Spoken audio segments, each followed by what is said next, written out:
ಯಾವುದೇ ತಿಂಗಳ 3ನೇ ತಾರೀಕು, 12ನೇ ತಾರೀಕು, 21ನೇ ತಾರೀಕು ಮತ್ತು 30ನೇ ತಾರೀಕು ಈ ಡೇಟ್ಸಲ್ಲಿ ಹುಟ್ಟಿದರೆ ಈ ಇನ್ಫಾರ್ಮೇಷನ್ ನಿಮಗೆ ನೋಡಿ. ಈ 3ನೇ ತಾರೀಕು ಅಂತಂದರೆ ಎಲ್ಲರಿಗೂ ಗೊತ್ತಿರೋಂಗೆ ಗುರು, ನಾಲೆಡ್ಜು, ಇದೆಲ್ಲ ಎಲ್ಲರಿಗೂ ಗೊತ್ತಿರೋ ವಿಷಯ.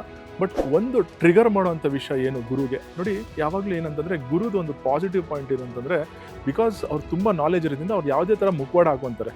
ನೀವು ಅವ್ರನ್ನ ಒಂದು ಸೀರಿಯಸ್ ಮೀಟಿಂಗಲ್ಲಿ ಕೂತ್ಕೊಳ್ಳಿ, ಸೀರಿಯಸ್ ಆಗ್ತಾರೆ. ಒಂದು ಜೋಕ್ ಎನ್ವಿರಾನ್ಮೆಂಟಲ್ಲಿ ತೊಗೊಳ್ಳಿ, ಅದೇ ಥರ ಅವ್ರು ರಿಯಾಕ್ಟ್ ಮಾಡ್ತಾರೆ. ಅಂದರೆ ಒಂದು ಮುಖವಾಡ ಹಾಕೊಳ್ಳೋಕೆ ಗೊತ್ತು ಅವ್ರಿಗೆ. ಆದರೆ ಈ ಗುರು ಅನ್ನೋರು ನಿಮ್ಗೆ ಟ್ರಿಗರಿಂಗ್ ಪಾಯಿಂಟ್ ಏನು ನೋಡಿ, ಯಾವತ್ತು ನೀವು ಕಲಿಯೋದು ಸ್ಟಾಪ್ ಮಾಡ್ತಿರೋ ಲೈಫಲ್ಲಿ ಅವತ್ತು ನೀವು ಬಿದ್ದೋಗ್ಬಿಡ್ತೀರ. ನೀವು ಅಕಸ್ಮಾತ್ 3ನೇ ತಾರೀಕು ಅವರು ನೀವು ಗ್ರೋತ್ ಆಗ್ತಾ ಇಲ್ಲ, ನಾನು ಇನ್ನೂ ಏನೂ ಆಗ್ತಾ ಇಲ್ಲ ಅಂತಂದರೆ ನೀವು ಯಾವತ್ತೂ ಕಲಿಯೋದನ್ನು ಬಿಡಬಾರ್ದು, ಆಯಿತಾ? ಕಲಿಯೋದನ್ನು ಬಿಡಬಾರ್ದು. ಅದೇ ಥರ ಒಂದು ಇಂಟ್ರೆಸ್ಟಿಂಗ್ ವಿಷಯ ಹೇಳ್ತೀನಿ ನೋಡಿ. 3 ಅವ್ರಿಗೆ ಈ ಪ್ರೀತಿ ಪ್ರೇಮ ಅನ್ನೋದೆಲ್ಲ ಸ್ವಲ್ಪ ದೂರ ಅವ್ರಿಗೆ. ಹಂಗಂತ ದೂರ ಅಂತಲ್ಲ ನೋಡಿ. 3 ಅಂದರೆ ಒಂದು ಪವಿತ್ರವಾದ ನಂಬರು. ಗುರು ಅಂತಂದರೆ ಅವ್ರಿಗೊಂಥರ ಎಲ್ಲನೂ ಪವಿತ್ರವಾಗಿರಬೇಕು, ಕ್ಲೀನಾಗಿರಬೇಕು, ನೀಟಾಗಿರಬೇಕು ಅನ್ನೋದು ಆ ಥರ. ಸೊ ಅವರು ಅದೇ ಥರ ಪರ್ಸನ್ಸ್ನ ಚೂಸ್ ಮಾಡೋಕ್ಕೆ ಟ್ರೈ ಮಾಡ್ತಾರೆ. ಅಕಸ್ಮಾತ್ ನಿಮಗೆ ಆ ಥರ ಪರ್ಸನ್ ಸಿಕ್ಕಿಲ್ಲ ಅಂತಂದರೆ ದಯವಿಟ್ಟು ಬಿಟ್ಬಿಡಿ. ಯಾಕಂದರೆ ನಿಮ್ಗೆ ಲವ್ ಲೈಫ್ ಅಷ್ಟೊಂದು ಆಗಲ್ಲ. ಯಾಕಂದರೆ ನೀವು ಎಲ್ಲದಕ್ಕೂ ಆ ಥರ ಪರ್ಫೆಕ್ಟ್ನೆಸ್ ಎಕ್ಸ್ಪೆಕ್ಟ್ ಮಾಡ್ತೀರಾ. ಅದಕ್ಕೆ ಎಷ್ಟೊಂದು ಜನ 3 ನಂಬರ್ಸು ಲವ್ ಲೈಫಲ್ಲಿ ಫೇಲ್ಯೂರ್ ಆಗೋ ಸಾಧ್ಯತೆಗಳು ಜಾಸ್ತಿ ಇರುತ್ತೆ. ಸೊ ಈ ಇನ್ಫಾರ್ಮೇಷನ್ ನಿಮಗೆ ಯುಟಿಲೈಸ್ ಮಾಡ್ಕೊಳ್ಳಿ. Thank you.